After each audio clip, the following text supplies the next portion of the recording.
এই শবে মেরাজে রাসূল সাল্লাল্লাহু আলাইহি ওয়াসাল্লামকে আল্লাহ পাক তার আরশের কাছাকাছি নিয়ে আল্লাহ পাক যে কথাবার্তা বলেছেন, আল্লাহ পাকের সাথে তিনি যে কথা বলেছেন, আল্লাহর নূর দেখেছেন, আল্লাহর দিদার লাভ করেছেন, এই সময় আল্লাহ রাব্বুল আলামিন তাকে 3টা হাদিয়া তৌফা দিয়েছেন। কয়টা ভাই?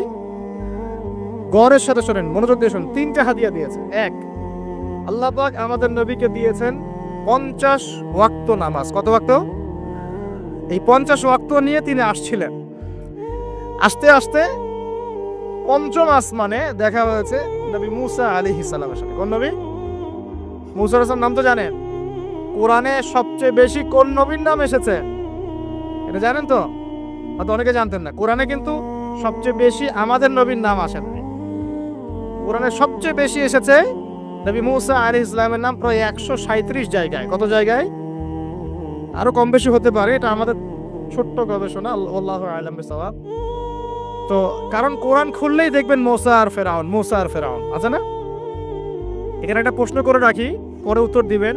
কেন কোরআনে মুসা আলাইহিস সালাম আর ফেরাউনের ঘটনা এত বেশি বর্ণিত হয়েছে? এটা ভাবতে থাকেন, পরে উত্তর দিবেন। কেন কোরআনে নবী মুসা আলাইহিস সালাম এবং ফেরাউনের নাম এত বেশি, এতবার কেন এই ঘটনা বলা হয়েছে? কোরআনে কি আল্লাহ শব্দের কোনো অপচয় করতে চান? তাহলে এতবার করে একটা কথা কেন বলছেন? আর কোরআনে কি আল্লাহ পাক অহেতুক কিছু নাজিল করেন না? নিশ্চয়ই পিছনে কোনো কারণ আছে বলেই করেন। কোনো কারণ ছাড়া কি আল্লাহ পাক কোনো কাজ করেন? আচ্ছা, তার মানে এর পিছনে কোনো কারণ আছে। এই যে একটা সূরা আপনারা পড়েন, সূরা আর রহমান, সূরা আর রহমানের মধ্যে পড়েন না, আর রহমান আল্লামাল কোরআন খালাকাল ইনসান আল্লামাহুল বায়ান, পড়েন না? আচ্ছা, এই সূরার মধ্যে 31 বার এসেছে ফাবিআইয়ি আলাই রাব্বিকুমা। আমি যদি বলি যে 31 বার কেন এই আয়াতটা আসবে, এতবার কেন? একটা সূরার মধ্যে এতবার একটা কথা বলার কি দরকার? আল্লাহ পাক তো কোরআনে শব্দের অপচয় করতে চান না, তাহলে এতবার করে আল্লাহ পাক কেন বলছেন এই কথা? এই দুটো উত্তর আলোচনার শেষে আমি যুবকদের কাছ থেকে শুনবো ইনশাআল্লাহ। ভাবতে থাকেন, সূরা আর রহমানে কেন এতবার ফাবিআইয়ি আলাই রাব্বিকুমা তুকাযযিবান বলা হয়েছে, এবং মুসা এবং ফিরআউনের ঘটনা এতবার কেন এসেছে? আমাদের উম্মাহকে আল্লাহ কি শেখাতে চাচ্ছে? ভাবার বিষয় আছে কিনা ভাই? কোরআন নিয়ে মানুষ ভাববে কখন? যখন পড়বে, বুঝবে, তখন তো ভাববে নাকি? একটা বিষয় যখন পড়ে, বুঝে, গবেষণা করে, তখন না মাথায় এগুলো খেলে। আর কোরআন তো সেই খুলেছিলাম বাবা মারা যাওয়ার সময়, বাবার মৃত্যুবার্ষিকীতে, বাবার 40 দিনের দিন। হ্যাঁ, ওই যে কবে আমার ছেলে অসুস্থ হয়েছিল, ওই দিন কোরআন খুলে ঝাড়ফুঁক করেছি। এগুলোই তো কোরআনের সাথে আমাদের সম্পর্ক। একটু চেক করে দেখেন, লাস্ট কত মিনিট আগে আপনি হোয়াটসঅ্যাপ চেক করেছেন, দেখবেন আধা ঘন্টা আগে। লাস্ট কত ঘন্টা আগে আপনি ইউটিউব চেক করেছেন, দেখবেন 1 ঘন্টা আগে চেক করেছেন। লাস্ট কত ঘন্টা আগে আপনি ফেসবুক স্ক্রল করেছেন, দেখবেন 10 মিনিট আগে, 15 মিনিট আগে, 20 মিনিট আগে। এখন আমলনামা স্ক্রল করে দেখেন লাস্ট কবে কোরআন খুলেছিলেন। বুঝতে পারেননি? কবে শেষ কোরআন খুলে দেখেছেন? কে কবে শেষ কোরআন খুলে দেখেছে? কোরআনের সাথে যদি এমন সম্পর্ক হয়, হে মুসলিম জাতি, আমাদের আল্লাহর গজব থেকে বাঁচার কোনো সম্ভাবনা নেই। আল্লাহ পাক আমাদেরকে কোরআনের সাথে সম্পর্ক করার তৌফিক দান করুন। যে কোরআনের সাথে সম্পর্ক করতে পেরেছে, সে সরাসরি আল্লাহর সাথে সম্পর্ক করতে পেরেছে। যার সাথে কোরআনের সম্পর্ক নাই, সে আল্লাহর মারেফত থেকে বহু দূরে অবস্থান করছে। আল্লাহর মারেফত এইভাবে পাওয়া যায় না, অনেক ত্যাগ তিতিক্ষার মধ্য দিয়ে পেতে হয়। আল্লাহ পাকের মারেফত পাওয়ার সবচাইতে শ্রেষ্ঠ মাধ্যম হচ্ছে কোরআনুল কারীম। এছাড়া এর চেয়ে শ্রেষ্ঠ কোনো মাধ্যম নাই। হ্যাঁ, সালাত আছে, সেটা একটা ইবাদত, এটা হচ্ছে বিধান। এই বিধান এবং এর তেলাওয়াত, আল্লাহ পাকের কালাম, এর মধ্য দিয়ে আল্লাহ পাকের মারেফত লাভ করা যাবে ইনশাআল্লাহ তাআলা। আল্লাহর সাথে আপনি সরাসরি কথা বলতে পারবেন। আপনি কি আল্লাহর সাথে কথা বলতে চান না? আল্লাহ পাক কি বলছেন, কেন বলছেন, আপনার সাথে আপনার প্রতি আল্লাহ পাক কি নসিহত করছেন, আপনি কি জানতে চান না, শুনতে চান না? মুসা আলাইহিস সালাম পঞ্চম আসমানে আমাদের নবীকে বলছেন 50 ওয়াক্ত নামাজ আপনার উম্মত পড়তে পারবে না, আপনি কমিয়ে নিয়ে আসেন। আমার উম্মতকে 2 ওয়াক্ত নামাজ দেয়া হয়েছিল, পড়তে পারে নাই। তার উম্মতের নাম কি? মুসা আলাইহিস সালামের উম্মতের নাম কি বলেন? বনু ইসরাইল। কিন্তু বনু ইসরাইল তারও আগ থেকেই ছিল। বনু ইসরাইল বলা হয় ইয়াকুব আলাইহিস সালামের বংশধর থেকে। মুসা আলাইহিস সালামের কওম দাবি করে এখন যারা তারা দাবি করে যে আমরা মূসা আলাইহিস সালামের কওম। কিন্তু সত্য কথা হচ্ছে যে যারা এই দাবিটা করে এরা সত্যিকারের বনু ইসরাইল নয়, এরা হচ্ছে ইউরোপিয়ান জিউস, ইউরোপ থেকে এসেছে এরা ইউরোপিয়ান জিউস, এরা সত্যিকারের বনু ইসরাইল নয়, এটা মাথায় রাখবো। আচ্ছা, আর যারা বলে আমরা নাসারা বা খ্রিস্টান, এরাও সত্যিকারের খ্রিস্টান নয়। সত্যিকারের খ্রিস্টানরা কখনো তিন খোদায় বিশ্বাস করতো না, তারা বিশ্বাস করতো আল্লাহ ছাড়া কোনো ইলাহ নাই এবং আল্লাহ পাকের কোনো সন্তান নেই, তারা বিশ্বাস করত। তারা বিশ্বাস করতো ঈসা আলাইহিস সালাম আল্লাহর সন্তান নয়। সত্যিকারের খ্রিস্টান ছিল বাদশা নাজাশী। কি নাম? নাম শোনেন নাই? বাদশা নাজাশী ছিল নবী সাল্লাল্লাহু আলাইহি ওয়াসাল্লামের সময় এমন একজন খ্রিস্টান শাসক যার রাজ্যে কেউ জুলুমের শিকার হতো না। মুসলমানরা একসময় সেই রাজ্যে আশ্রয় নিয়েছিল এই মুশরিকদের অত্যাচার থেকে বাঁচার জন্য। এই বাদশা নাজাশী মুসলমানদেরকে আশ্রয় দিয়েছিল, তাদের ভরণ পোষণ দেখাশোনা সবকিছু করেছিল। এই বাদশা নাজাশী যখন মারা যায়, আমাদের নবী নিজে তার গায়ে বানা জানাজার নামাজ পড়েছে। তারা ছিল প্রকৃত খ্রিস্টান, যার সামনে জাফর রাদিয়াল্লাহু আনহু সূরা মারিয়াম তেলাওয়াত করেছিলেন। সূরা মারিয়ামে তেলাওয়াত শুনেই তিনি চোখ দিয়ে দরদর করে কান্না শুরু করেছেন। তো মনে রাখবেন, এখনকার ইউরোপিয়ান জিউসরা কিন্তু প্রকৃত বনু ইসরাইল নয়, এটা মাথায় রাখবেন। তারপরে সামনে যান, তো মুসা আলাইহিস সালাম কমাতে চাপ দিচ্ছেন।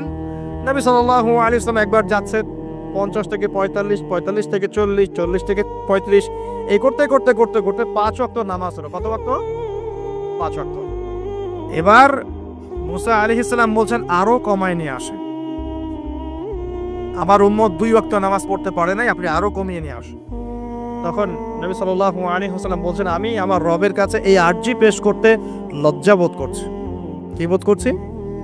লজ্জা বোধ করছি। তারপর আল্লাহ রাব্বুল আলামিন বললেন যে তোমার উম্মতের উপর আমি 5 ওয়াক্ত নামাজই ফরজ করলাম, এই হাদিয়া দিলাম, কিন্তু তারা যদি 5 ওয়াক্ত নামাজ পড়ে 50 ওয়াক্তের নেকি দেওয়া হবে। আর কিছু চাই ভাই? 5 ওয়াক্ত নামাজ পড়লে আমরা প্রতিদিন 50 ওয়াক্ত নামাজ পড়ছি। শুধু তাই নয়, আল্লাহ পাক বলে দিলেন তোমার উম্মতের কোনো ব্যক্তি যে কোনো ভালো কাজ করুক না কেন তাকে 10 গুণ বাড়ায় দেওয়া হবে। 1 টাকা দান করেছেন, 10 টাকার নেকি দেওয়া হবে। 1 রাকাত নামাজ পড়লেন, 10 রাকাতের নেকি দেওয়া। একটা সেজদা করলেন, 10টা সেজদার নেকি পাওয়া যাবে। একবার সুবহানাল্লাহ বললেন, 10 বার সুবহানাল্লাহ বলেন নেকি পাওয়া যাবে। একবার সূরা ফাতিহা বললেন, 10 বার পড়ার নেকি পাওয়া যাবে। এতিমের মাথায় একবার হাত বুলিয়েছেন, 10টা এতিমের মাথায় হাত বোলানোর নেকি হবে। একটা বিয়ে করলে তাহলে 10টা বিয়ের নেকি হবে নাকি ভাই? হ্যাঁ, আচ্ছা, হ্যাঁ হ্যাঁ, স্ত্রীর মুখে যদি খাবার তুলে দেন, স্ত্রীর মুখে যদি খাবার তুলে দেন, এই খাবার তুলে দেওয়ার বিনিময়েও আল্লাহ পাক নেকি দিবে। এমনকি স্ত্রীর দিকে যে নেক নজর বলি না, স্ত্রীর দিকে যে তাকাচ্ছেন, এই তাকানোর বিনিময়ে আপনার নেকি হবে। দেখেন শয়তান কত স্মার্ট, যেদিকে তাকালে আমাদের নেকি হয় ওই দিকে দেখতে এখন ভালো লাগে না, যেদিকে তাকালে গুনাহ ওই দিকে দেখতে ভালো লাগে, তাই না? এই অবস্থা। এখন সমাজে একটা বড় ব্যাধির নাম হচ্ছে জেনা আর পরকিয়া।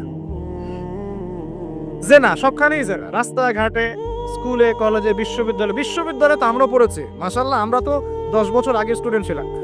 ওই সময় দেখতাম যে মেয়েদের কোলে ছেলেরা শুয়ে থাকতো, মেয়েরা ওরা গোল হয়ে গ্রুপ স্টাডি করতো, মানে গোল হয়ে একটা বই নিয়ে পড়াশোনা করতো, ওটার নাম নাকি গ্রুপ স্টাডি। ছেলে মেয়ে সবাই একসাথে আছে। কোনো কোনো সময় দেখা যেত ক্যাম্পাসে হাঁটতে গিয়ে দেখা যেত যে মেয়ের যে মানে থাই উরুর উপরে মাথা দিয়ে ছেলে বই পড়তেছে। জেনা নয় কি এগুলা? নাকি ভালো কাজ? এখন তো এর চেয়ে তো মারাত্মক কিছু হয়, তাই না ভাই? এখন তো এই যুগ পার হয়ে গেছে। আগে চিঠি দেওয়ার যুগ ছিল, এখন চিঠি দেওয়ার যুগ টুক নেই, এখন একদম সরাসরি সবকিছু, তাই না? একটা পাপের কারণে আল্লাহ পাকের মহামারী নেমে আসে, আল্লাহ পাকের পক্ষ থেকে মহামারী নেমে আসে। সে পাপটার নাম হলো ফাহেশা, অশ্লীলতা, নোংরামি, জিনা, ব্যভিচার, পরকীয়া। যে নোংরামি না এগুলা, এই পাপগুলোর কারণে আল্লাহর পক্ষ থেকে এমন এমন রোগ ব্যাধির জন্ম হয় যে রোগগুলো আগে বিশ্বের মধ্যে ছিল না। এই কথাটা হাদিসের মধ্যে আছে। এই অবৈধ জেনা এবং ব্যভিচার, পরকীয়া এইসব সম্পর্কের কারণে আল্লাহর পক্ষ থেকে এমন কিছু আযাব আসে, এমন কিছু রোগ আসে, ব্যাধি আসে, মুসিবত আসে, যা এই দুনিয়াতে আগে কখনো ছিল না। আপনারা কি এইডস এর নাম আজকে থেকে 50-100 বছর আগে শুনেছিলেন কখনো? কেউ শুনেছিল? এখন আশঙ্কাজনক হারে এগুলো বাড়ছে কিনা? কোনো চিকিৎসা আছে এগুলোর? তাহলে মনে করছেন এগুলো কি আল্লাহর পক্ষ থেকে আযাব না? আল্লাহর আযাব না এগুলা? আমরা এখন এমন একটা জায়গায় চলে আসছি, আসলে কি বলবো, এখনকার নিউজগুলো এমন যে কোনো জায়গায় কোনো ক্ষেত্রে দেখা যায় যে বৈধ সম্পর্ক যেগুলো আছে না, বৈধ সম্পর্ক মাহরাম, এই মাহরামদের মধ্যেও অবৈধ যৌন সম্পর্ক চলতেছে না। এগুলো পেপার পত্রিকা আসে, এগুলো দেখা যায়, অনলাইন ঢুকলে দেখা যায়। আল্লাহ পাক আমাদের সবাইকে চরিত্র পবিত্র রাখার তৌফিক দান করুন। ভাই, চরিত্র পবিত্র রাখার জন্য একটা আমি পরামর্শ দিই, নিজেকে ভালো কাজে ব্যস্ত রাখেন। নিজেকে ভালো কাজে ব্যস্ত রাখেন, সেটা সামাজিক কাজও হতে পারে। সমাজ কল্যাণমূলক কাজ করেন না, জনসেবা করেন, মানুষের সেবা করেন, মানুষের কাছে থাকেন, সোশ্যাল ওয়ার্ক করেন। এই যে অ্যাসোসিয়েশন আছে না কিছু সামাজিক, নন পলিটিক্যাল, নন প্রফিটেবল কিছু ফাউন্ডেশন থাকে না, মানুষের কল্যাণে কাজ করেন। ইফতারের প্রজেক্ট করেন সামনে, ঠিক আছে? তারপরে শীতবস্ত্র হয়, তারপরে যে ত্রাণ রিলিফ, মানে মানুষের কল্যাণ, বৃক্ষরোপণের কাজ, তারপরে আপনার এই যে রক্তদান কর্মসূচি, এই টাইপের যে ভালো ভালো কাজ, সমাজ কল্যাণমূলক কাজ, এই সমাজ কল্যাণমূলক কাজগুলো করলেও মনটা বড় হবে। ভালো কাজে ব্যস্ত থাকবেন, আপনি দেখবেন মাথার মধ্যে শয়তানি নাই। যখন মানুষের কাজ নাই, সারাদিন অলস বসে থাকে, মাথার মধ্যে দুনিয়ার শয়তানি ঘোরাফেরা করতে থাকে। আল্লাহ পাক আমাদের সবাইকে ভালো কাজের সাথে থাকার তৌফিক দান করুন এবং ভালো কাজে একে অপরকে সহযোগিতা করার তৌফিক দান। ইনশাআল্লাহ এই রমজান মাস আসার আগে আমরা আরেকটা ভালো কাজ করার চেষ্টা করব ইনশাআল্লাহ। সেটা হলো, রমজান মাসে সাধারণত নিত্য প্রয়োজনীয় দ্রব্যের দামগুলো বেড়ে যায়, যাই কিনা? এটা তো হয় সাধারণত। কি কি কারণে হয় সেটা আমি পরে একদিন আলোচনা করবো। এই কারণগুলো আমাদেরকে দূর করতে হবে, আল্লাহ পাক তৌফিক দান করেন। কিন্তু সাধারণত দেখা যায় রমজান মাসে দামগুলো বৃদ্ধি পায়, তখন মধ্যবিত্ত এবং নিম্ন মধ্যবিত্ত শ্রেণীর চরম দুর্ভোগ দেখা দেয়। তার অনেকেই দেখা যায় লোক লজ্জায় মানুষের কাছে হাত পাততে পারে না, কাউকে বলতে পারে না, কিন্তু ওদের ঘরে অভাব থেকে যায়।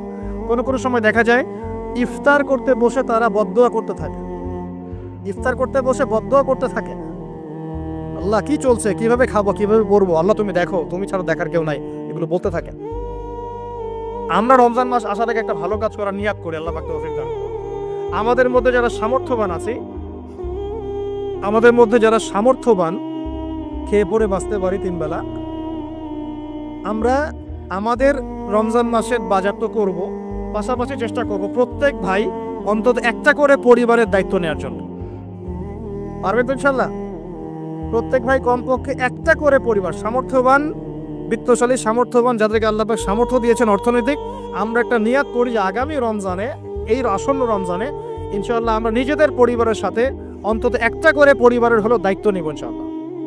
মানে আমরা নিজেদের পরিবারের বাজার করব, মাসিক বাজার, একটা পরিবারের মাসিক বাজার করে দেবো ইনশাল্লাহ। পারা যাবে না ইনশাল্লাহ? এইভাবে যদি আমরা সমাজের মানুষগুলো এগিয়ে আসে, যাদের সামর্থ্য আছে, দেখবেন সমাজের একটা বড় অংশের মানুষের অভাবের সমস্যা দূর হয়ে যাবে ইনশাল্লাহ। এক মাসের বাজেট তার কি লাগতে পারে? এক মাসের জন্য কতটুকু চাল লাগে?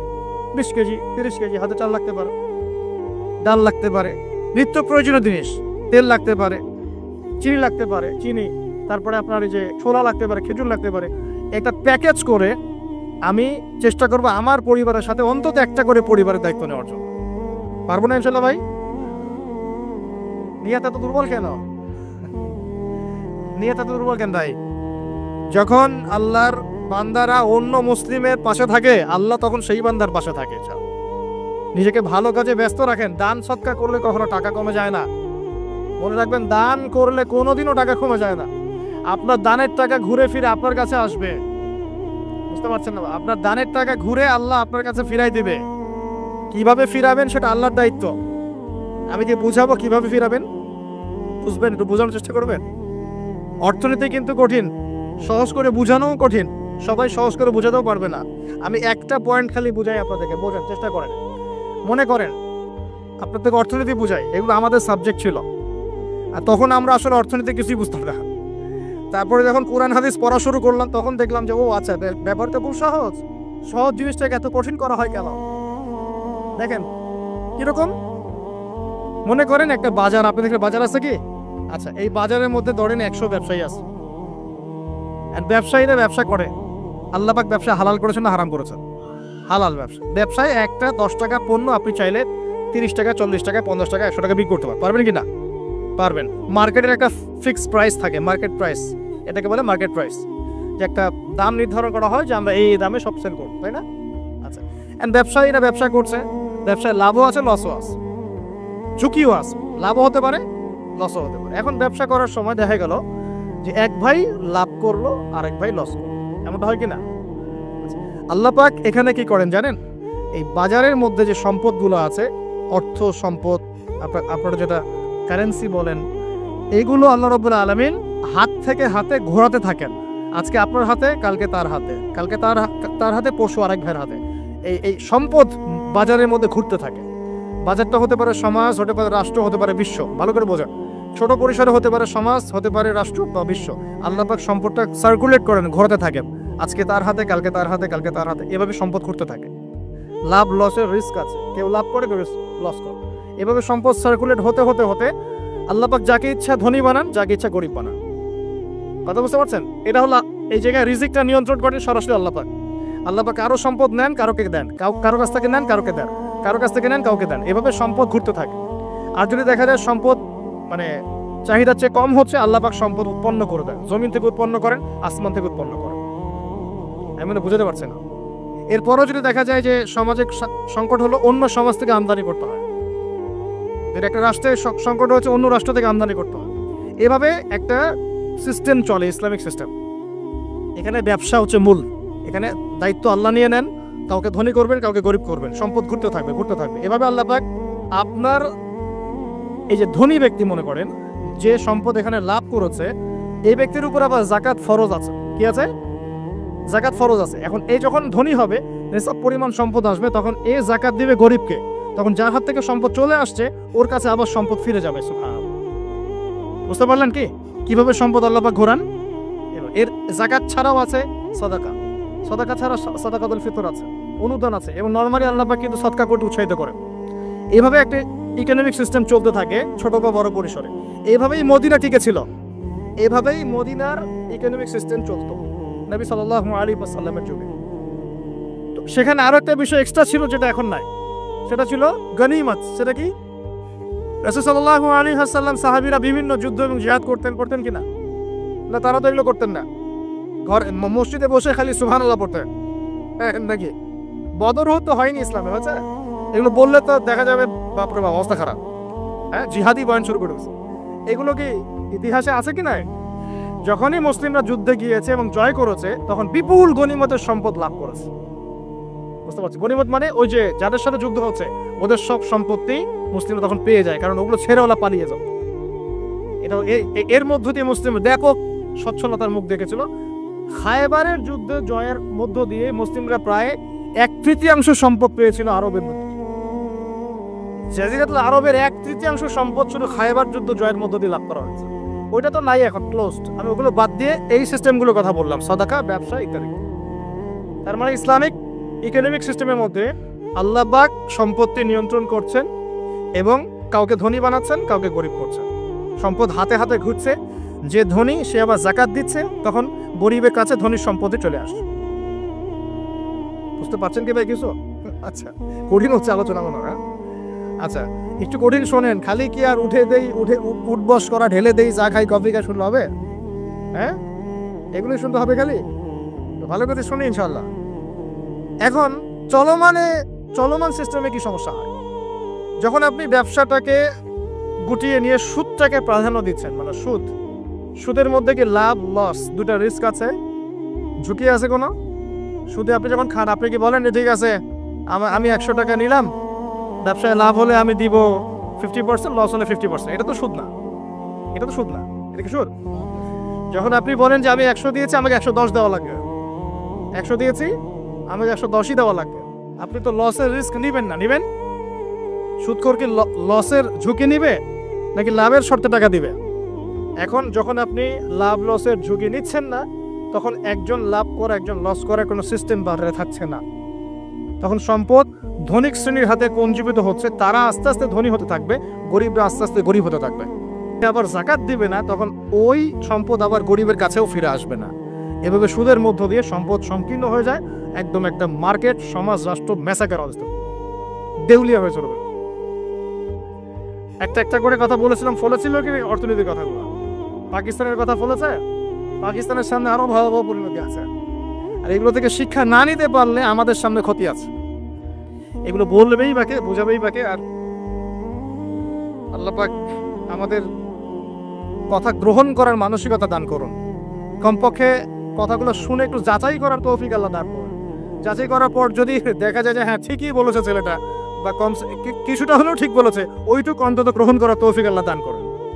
একবারে যদি নেগলেক্ট করে রাত দূর এসব করা শোনারই দরকার নাই, তাহলে তার কিছু হইল না, সমস্যা নাই। আমাদের কাজ কি? ফাযাক্কির ইন্নামা আনতা মুযাক্কির। আল্লাহ পাক আল্লাহর দ্বীনের দায়ীদের দায়িত্ব দিয়েছে, তোমরা উপদেশ দিবে, তোমরা শুধু উপদেশ দাতা। লাস্তা আলাইহিম বিমুসাইতির, কারো প্রতি তোমরা দারোগা নাও, চাপ দিয়ে মানাতে হবে, এই দায়িত্ব তোমাকে দেওয়া হয়নি। জাস্ট বলে দিয়ে চলে আসবে সামনে। ফাযাক্কির ইন্নাফাআতিয যিকরা, তুমি উপদেশ দিবে হে নবী। সায়াযাক্কারু মান ইয়াখশা, যে উপদেশ গ্রহণ করবে সে শীঘ্রই গ্রহণ করবে, যে আল্লাহকে ভয় করে সে শীঘ্রই উপদেশ গ্রহণ করবে ইনশাআল্লাহ। ওটা প্রিয় ভাইরা, তো এখনকার চলমান বিশ্বের ইকোনমিটা হচ্ছে সুদ ভিত্তিক। এই কারণেই ইকোনমিক সমস্যাগুলো, মন্দাগুলা, স্যাংশনগুলা, করাপশনগুলা, এগুলো সুযোগ থেকে যায়। আদারওয়াইজ ইসলামিক ইকোনমিক সিস্টেম পরিপূর্ণরূপে থাকলে এই সমস্যাগুলো হতো না। রমজান মাসে ওয়াদা নাম্বার 5, কয়টা ওয়াদা করছেন এই পর্যন্ত ভাই? 4টা।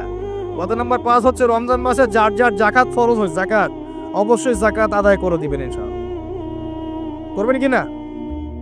আপনারা কি মনে করেন যে নামাজই খালি ফরজ, জাকাত ফরজ না? জাকাত ফরজ না? যে কেউ যদি মনে করে নামাজ ফরজ, জাকাত ফরজ না, সে ব্যক্তি কাফের। হ্যাঁ, আমার ফতোয়া না, যে কোনো আলেমকে জিজ্ঞাসা করেন না, যে কোনো মাযহাবের আলেমকে জিজ্ঞাসা করেন, যে কোনো মাযহাবের। মান ফাররাকা বাইনাস সালাতি ওয়াজ যাকাত, যে ব্যক্তি সালাত এবং যাকাতের মধ্যে পার্থক্য করে, সে ব্যক্তি মুসলিম মিল্লাত থেকে খারিজ হয়ে যাবে। আবু বকর সিদ্দিক রাদিয়াল্লাহু আনহুর যুগে কিছু মানুষ যাকাত দিত না, দিতে চায় নাই। আবু বকর সিদ্দিকের মতো নরম মানুষ না, নরম মানুষ নামাজে দাঁড়ালেই ঝরঝর করে কান্না শুরু করেন, নরম মনের মানুষ, তিনি যাকাত অস্বীকারীদের বিরুদ্ধে যুদ্ধ করলেন। ইতিহাস পড়ে দেখেন। তারপরে তারা ভয়ে যাকাত দেওয়া শুরু করল। একজনের বিরুদ্ধে অ্যাকশন নেওয়া হয়েছে, বাকিরা ভয়ে যাকাত দেওয়া শুরু করেছে। রাষ্ট্রীয় কোষাগার সমৃদ্ধ হলো। মুসলিমরাকে ওই সময় সুদের মধ্য দিয়ে রাষ্ট্রীয় কোষাগার বৃদ্ধি করত। যাকাত ছিল, গনিমত ছিল, সাদাকা ছিল, ব্যবসা ছিল, কৃষি ছিল, এগুলোর মধ্যে দিয়ে তারা সমৃদ্ধ হতো। আর এই সমৃদ্ধি দিয়ে আমরা প্রায় 1200 বছর বিশ্ব শাসন করেছি। কত বছর? 1200 বছর আমরা বিশ্ব শাসন করেছি। আর এখন আমাদেরকে চাইতে হয়, লোন দেন, এই করেন, সেই করে, আমাদেরকে নিচের হাত হইতে হয়েছে। নিচের হাত, কি লজ্জা আমাদেরকে নিচের হাত হতে হয়েছে, ওরা এখন উপরের হাত। ওরা আমাদেরকে এখন অনুদান দেয়, আবার সুদের শর্ত দিয়ে দিবে। তারপর তো IMF বুঝবেন না, ওইটাতে আমি যাচ্ছি না। এমন কিছু শর্ত দিবে যেটা রাষ্ট্রের গলা দড়ি চিপে রেখে দিবে। এটা যারা এখানে ব্যক্তিত্বরা আছেন তারা বুঝবেন আমার কথা। গলার মধ্যে দড়ি দিয়ে ফাঁস লাগিয়ে রেখে দিবে, এর নাম লোন দেওয়া। গলায় দড়ি দিয়ে ফাঁস ধরে রেখে দিবে, এর নাম লোন দেওয়া। দিবি না মানে টান দিয়ে নিয়ে নিবে। তারপর শ্রীলঙ্কা বানায় রেখে দিবে একেবারে। শ্রীলঙ্কা এমনি হয়েছে নাকি? ওর গলায় আগে রশি পরাইছে, নে তুই নে, এগুলো সব নে। রশি আস্তে আস্তে টান দিছে দিয়ে এক পর্যায়ে যখন দেখছে এ তো আর আমার কিছু শোধ করতে পারবে না, টান দিয়ে সব নিয়ে দেউলিয়া শেষ। শিক্ষা, বিশ্ব বুঝতে হবে কোরআন সুন্নাহ আল্লাহ পাক শুধু এই যে ঝাড়ফুঁক করার জন্য আর তাবিজ করার জন্য, হ্যাঁ, শুধু বরকত নেওয়ার জন্যই নাজিল করেন নাই। কোরআন এবং সুন্নাহ আল্লাহ পাক নাজিল করেছেন যাতে কোরআন সুন্নাহ দিয়ে আমরা চলমান সমাজের, বিশ্বের সমস্ত সমস্যাগুলোর সমাধান খুঁজে বের করতে পারি। না কি মনে হয় আপনাদের?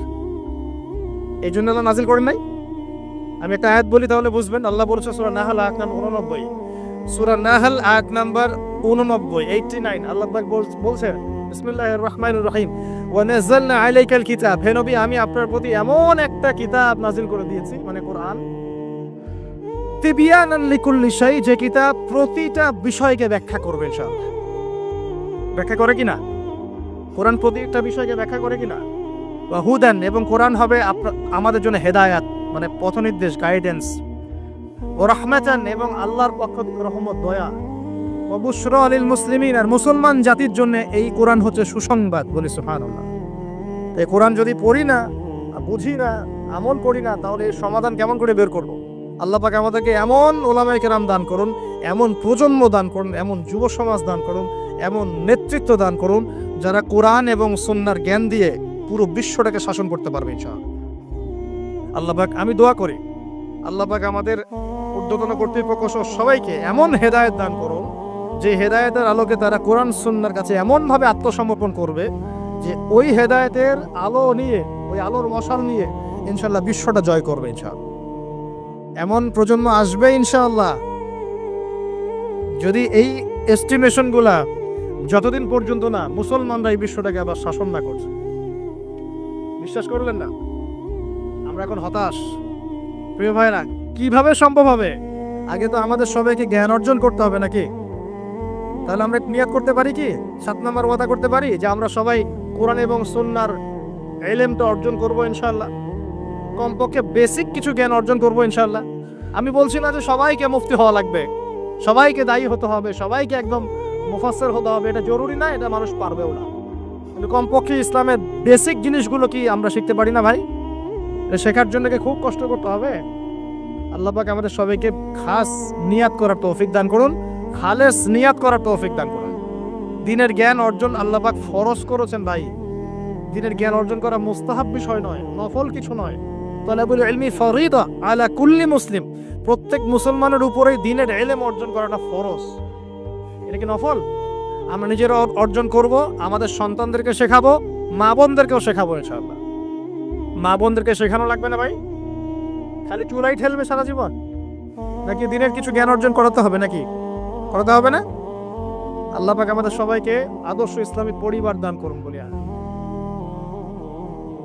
যে কথা বলতে গিয়ে এসেছি, গভীরে চলে গেছিলাম। আপনারা যাকাত দিয়েন, রমজান মাসে আল্লাহর ওয়াস্তে যাকাতগুলো দিয়ে দিয়েন এবং আল্লাহর ওয়াস্তে একটু ওয়াদা করেন, আর যাই করেন অর্থনৈতিক জীবনে সুদের সাথে সম্পৃক্ত হবেন না। হবে? সুদের পাপ কি? নিজের মায়ের সাথে জেনা করা। এই হাদিস কেউ শোনায় নাই ভাই? সুদের পাপের 70টা বা 73টা শাখা আছে। তার সবচেয়ে উঁচুটা আমি বলেছি কোরআন থেকে, আল্লাহ এবং তার রাসূলের সাথে যুদ্ধ করা। সবচেয়ে নিচের পাপটা কি জানেন? সবচেয়ে নিচের পাপ হচ্ছে নিজের মাকে বিয়ে করা। নাউযুবিল্লাহ। নিজের মাকে কেউ বিয়ে করে? এর চাইতে জঘন্য কাজ হলো সুদ খাওয়া, কারণ সুদের মধ্য দিয়ে মানুষের রক্তকে চুষে খাওয়া হয়। আর মেরাজের রাতে যখন নবী সাল্লাল্লাহু আলাইহি ওয়াসাল্লাম, যে মেরাজের কথা বলছিলাম, তিনি আল্লাহর সাথে সাক্ষাৎ করতে গিয়েছিলেন, তখন জাহান্নামের অনেক আযাব তিনি দেখেছেন। আর কিছু প্রশ্ন করতে পারে মানুষ যে জাহান্নাম কি তাহলে আগে তৈরি হয়ে আছে, আযাব কি এই সেই? এগুলো অ্যান্সার দেওয়ার জন্য আরেকটা লেকচার লাগবে। মনে রাখবেন, সময় এর নিয়ন্ত্রণ আল্লাহর হাতে। আমাদের কাছে অতীত, বর্তমান, ভবিষ্যৎ এই বিষয়গুলো আছে, আমাদের টাইম ফ্রেমের মধ্যে এটা আছে। আল্লাহ পাকের কাছে এইভাবে সময় না যে অতীত একটা, এটা বর্তমান, এটা ভবিষ্যৎ। সবকিছু আল্লাহর সামনে, সবকিছু। আমরা যেখানে ঘুরি, এই সৌরজগতে আমরা ঘুরছি, এই যে ওয়াজ করছি যখন আমরা, এখনো জমিনটা ঘুরছে কিনা? আমাদেরকে নিয়ে পৃথিবী ঘুরছে শূন্যের মধ্যেই। সুবহানাল্লাহ বলেন। আমাদেরকে নিয়ে পৃথিবী এখনো এই মুহূর্তেও শূন্যের মধ্যে ঘুরছে, আসমানে ঘুরছে কিনা? আমরা কি টের পাচ্ছি না? সূর্য উঠছে, আমাদের কাছে মনে হয় যে একটা দিন আসলো, ডুবলো, একটা রাত হয়ে গেল।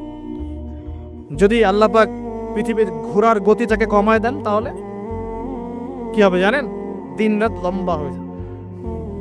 বুঝেন? এবং আল্লাহ পাক যদি এই যে আমরা ঘুরছি মনে করেন এভাবে, আল্লাহ যদি গতিটাকে কমায় দেন, আস্তে আস্তে ঘোরে, তাহলে দিন রাত লম্বা হয়ে যাবে। বিজ্ঞানীরা বলে, এটা বিজ্ঞানীদের কথা, এটা আমার কথা না, বিজ্ঞানীরা বলে তখন আমাদের দাড়ি চুলও নাকি পাকবে না, বয়স হলে কি পারবে না। ওটা ওদের থটস, এটা আমাদের থটস না। আলোর বেগে যদি মানুষ মহাবিশ্বে, মহাকাশে সফর করতে পারে, আলোর বেগের চেয়ে বেশি বেগে, এখনকার সায়েন্সরা বলে, ওরাই বলে যে মানুষ তখন ফিউচারে চলে যেতে পারে, ভবিষ্যতে যেতে পারে, আলোর বেগে যদি সফর করতে পারে। এটা ওদের কথা, আমরা এইসব আলোচনা যাচ্ছি না। বলছি সময়ের নিয়ন্ত্রণ কার হাতে? আল্লাহর হাতে। বারজাখ বলে একটা জগৎ আল্লাহ তৈরি করেছেন। কি নাম? বারজাখ। এই জগৎটা হচ্ছে আমাদের দুনিয়ার জগৎ আর জান্নাত জাহান্নামের যে কিয়ামতের দিন, এর মাঝখানের একটা জায়গা। এখানে ইল্লিন আর সিজ্জিন দুটো স্তর আছে, একটা নাম ইল্লিন, একটা সিজ্জিন। এই দুনিয়ার নেককার মানুষ যারা, তাদের আত্মাগুলোকে আল্লাহ পাক এই যে ইল্লিনে নিয়ে গিয়ে রেখে দেন। আর দুনিয়াতে যারা পাপী পাপাচারী, তাদের আত্মাগুলোকে আল্লাহ পাক সিজ্জিনে রেখে দেন। এই যে কবরের যে আযাব, যে আমরা একটা কথা বলি, এটা আযাব বলে রুহের আযাব। কিসের আযাব? রুহ। দেহ তো আপনার নাই ওখানে, দেহ আছে? দেহ তো পচে গেছে, গলে গেছে, তাহলে আযাবটা কিসের? রুহের। বুঝাচ্ছি, আমি এই পড়াশোনাটা করেছি ইমাম গাজ্জালী রাহিমাহুল্লাহর বই থেকে। এত গভীর মানে লেখা, মানে ধরতে গেলেও মনে হয় যে একটা লাইন 10 বার পড়তে হবে। একটা এক্সাম্পল দিয়ে তিনি বুঝাচ্ছেন, এভাবে তিনি বলছেন এটা একটা উদাহরণ মাত্র, এটাই প্রকৃত ব্যাখ্যা না, একটা উদাহরণ মাত্র। বোঝানোর চেষ্টা করছেন তিনি এভাবে যে আমরা যখন ঘুমাই, অনেকে ভালো স্বপ্ন দেখেন না? ভালো স্বপ্ন দেখে আপনার কাছে ভালো লাগছে, খুব মজা লাগছে না? স্বপ্নের মধ্যে আপনি কি ভালো ফিল করছেন? মাশাআল্লাহ, ভালো লাগছে, উঠছেন ফিরছেন খাচ্ছেন। যখন কোনো খুব ভালো আপনি একটা স্বপ্ন দেখেন, আপনার কিন্তু ভালো লাগে। আপনি স্বপ্নে, ঘুমন্ত অবস্থাতেই আপনি স্বপ্নে বাস্তবের ফিলিংস পাচ্ছেন, এমন হয় না? আল্লাহ পাক যদি আপনাকে স্বপ্নের মধ্যে রেখে দেন, ধরেন 1 বছর 1.5 বছর 2 বছর, তার মানে 1-2 বছর আপনি স্বপ্নের মধ্যেই বাস্তবের ভালো লাগার ফিলিংসটা পেতে থাকবেন, কিন্তু আপনি ঘুমিয়ে আছেন। বাহির থেকে আমি আপনাকে দেখছি যে আপনি ঘুমিয়ে আছেন, আপনি ঘুমন্ত অবস্থাতেও ভালো স্বপ্ন দেখেই ভালো ফিল করছেন। তিনি বোঝাচ্ছেন, উদাহরণ দিয়ে বোঝাচ্ছেন, এটা কিন্তু ব্যাখ্যা নয়, জাস্ট একটা বুঝাচ্ছেন উদাহরণ দিয়ে। আল্লাহ পাক যখন শহীদদের রূহগুলোকে জান্নাতে রেখে দেন, জান্নাতে তারা এইভাবে রূহগুলো ঘুরতে থাকে, ফল ফলাদি খেতে থাকে, পাখির মধ্যে রূহ দিয়ে দেন, সবুজ পাখি, এই পাখি উঠতে থাকে, তারা ভালো ফিল করতে থাকে। ওই হায়াতটাকে আল্লাহ পাক তাদের কাছে বাস্তব বানিয়ে দিয়েছেন। কথা বুঝতে পারছেন? ওই হায়াতটাকে আল্লাহ পাক তাদের কাছে বাস্তব বানিয়ে দিয়েছেন। তাদের কাছে মনে হচ্ছে এটাই বাস্তব, এটাই জগৎ। আল্লাহ চাইলে করতে পারেন না? একটা ঘুমন্ত মানুষ যদি আল্লাহ করতে পারেন, তাহলে শহীদদের ব্যাপারে করতে পারেন না? পারেন। আবার ধরেন একজন মানুষ পাপাচারী, আপনি কখনো কখনো স্বপ্ন দেখেছেন, ভয়ের স্বপ্ন, আটকে উঠছেন, শ্বাস বন্ধ হয়ে যাচ্ছে, এমন হয়নি অনেকদিন? আর হবে তো বেশি, কারণ কানে তো হেডফোন দিয়ে গান শোনেন, আর হেডফোন কানে দিয়ে ঘুমান, এফএম শুনতে শুনতে ঘুমান, এই কি করতে করতে ঘুমান। ঘুমানোর আগে তো দোয়া কালাম নাই, দোয়া কালাম মাসনুন দোয়া কালাম তো নাই, সূরা মুলক নাই, সূরা বাকারা শেষের আয়াত নাই, ইত্যাদি নাই, পবিত্রতা নাই, বিছান ছাড়েন না, লাইটস অফ পড়েন না। আপনার সুন্নত মাফিক তো ঘুমাচ্ছি না। ঘুমানোর কতগুলো সুন্নত জানেন? ঘুমানোরই কত সুন্নত আছে। ইস্তেঞ্জা করতে হয়, ওযু করে আসতে হয়, পারলে মেসওয়াক করে নেয়, বিছান ঝাড়তে হয়, বিসমিল্লাহ বলে লাইট অফ করতে হয়, দরজায় খিল দিতে হয়, পাত্র যদি থাকে খাবার পাত্র, পানির পাত্র ঢেকে দিতে হয়, তারপরে পড়তে হয় বিছানায় গিয়ে আয়াতুল কুরসি, সূরা বাকারা শেষের 2-3টা আয়াত, সূরা ফালাক নাস ইখলাস, হাত একত্রিত করে ফু দিয়ে সারা গা মাসাহ করতে হয়। ডান কাত হয়ে আল্লাহুম্মা বিইসমিকা আমুতু ওয়া আহইয়া বলে এই যে 33 বার সুবহানাল্লাহ, 33 বার আলহামদুলিল্লাহ, 34 বার আল্লাহু আকবার পড়তে পড়তে ঘুমাতে হয়। কয়জন জানে? কয়জন ঘুমানোর সুন্নত? ঘুমানোর আগে এখন কানে হেডফোন, ব্লুটুথ, হাবি জাবি এইসব দিয়ে যুবকরা ঘুমাচ্ছে। প্রতিটা কাজ নবীর সুন্নত মতো করার চেষ্টা করবো, আল্লাহ পাক তৌফিক দান করবেন। এই যে 9 নম্বর ওয়াদা করেন, জীবনের প্রতিটা কাজ নবীর সুন্নাহ মতো করবেন। রাজি আছেন ইনশাআল্লাহ? একদম চেহারা থেকে শুরু হবে, চুল দাড়ি পোশাক আশাক থেকে শুরু হবে। আল্লাহ পাক যত উপরে নিয়ে যাবেন, আপনি যেখানেই যান নবীর সুন্নত বাস্তবায়ন করবেন ইনশাআল্লাহ। আল্লাহ পাক তৌফিক এনায়েত করুন, বলি আমি। মনে করেন খারাপ স্বপ্ন দেখছেন, খারাপ স্বপ্নে এখন আপনি কষ্ট পাচ্ছেন, দেখছেন যে পানিতে ডুবে যাচ্ছেন, দেখছেন যে আপনি আগুনে পুড়ে যাচ্ছেন, নাউজুবিল্লাহ, দেখছেন যে আপনি হয়তো কি আপনার শ্বাস গলা চিপে ধরেছে ইত্যাদি, মানে আপনি কষ্ট পাচ্ছেন। বাহির থেকে কিন্তু আমি আপনার কষ্ট বুঝতে পারবো না, পারবো? আপনি ঘুমিয়ে আছেন, ঘুমিয়ে আপনি কষ্ট পাচ্ছেন। এখন এই ঘুমন্ত কষ্টের স্বপ্নটাকে আল্লাহ পাক যদি 5 বছর লম্বা করে দেন, পারবেন কিনা? আল্লাহ পাক পারেন কিনা? 5 বছর ঘুমিয়ে আছেন, আপনি উঠতে পারতেছেন। এখন এটা হয় না, আল্লাহ চাইলে পারে, সম্ভব কিনা? আল্লাহ পাক 309 বছর ঘুম পাড়া রাখেন নাই মানুষকে? আছে না দলিল? কোরআনে আছে না? কোন সূরায়? এই তো মাশাআল্লাহ, মাশাআল্লাহ, সূরা কাহফে আছে না? 309 বছর আল্লাহ পাক 9 জন 10 জন ছেলেকে ঘুম পাড়া রাখছেন না? রাখছেন। তো এখন মনে করেন যে আল্লাহ পাক আপনাকে ওই কষ্টের আযাবটাকে লম্বা করে দিলেন, কষ্টের এই স্বপ্নটাকে লম্বা করে, তাহলে আপনি কিন্তু ঘুমের মধ্যে কষ্ট ফিল করবেন। এখন কবরে যদি আল্লাহ পাক বারজাকের জীবনে সিজ্জিনে কিছু আত্মাকে রেখে আত্মাগুলোকে আযাব দেন, এবং ওইটাকেই যদি তাদের কাছে বাস্তব ফিল দিয়ে দেন, তাহলে কি তার আযাব পাবে না? অনেক ব্যাখ্যা আছে, যেগুলো নিয়ে আলাদা লেকচার দেওয়া লাগে। এতটুকু বোঝেন যে আল্লাহ পাক ইন্নাল্লাহ আলা কুল্লি শাইইন কাদির, আল্লাহ পাক প্রতিটা বিষয় সম্পর্কে ক্ষমতাবান। আল্লাহ পাকের হাতেই সব ক্ষমতা, আল্লাহ সব করতে পারেন। যে আল্লাহ পাক আমাকে শ্বাস নেয়ার ক্ষমতা দিচ্ছেন, নিঃশ্বাস নিচ্ছি, একটা নিঃশ্বাসের দাম কি অন্য কেউ দিতে পারবে? যে আল্লাহ পাক এনভায়রনমেন্ট, বায়ুমণ্ডলের মধ্যে নাইট্রোজেন গ্যাস দিয়ে দিয়েছেন, এই গ্যাস কি কে দিয়ে, অন্য কেউ দিয়েছে?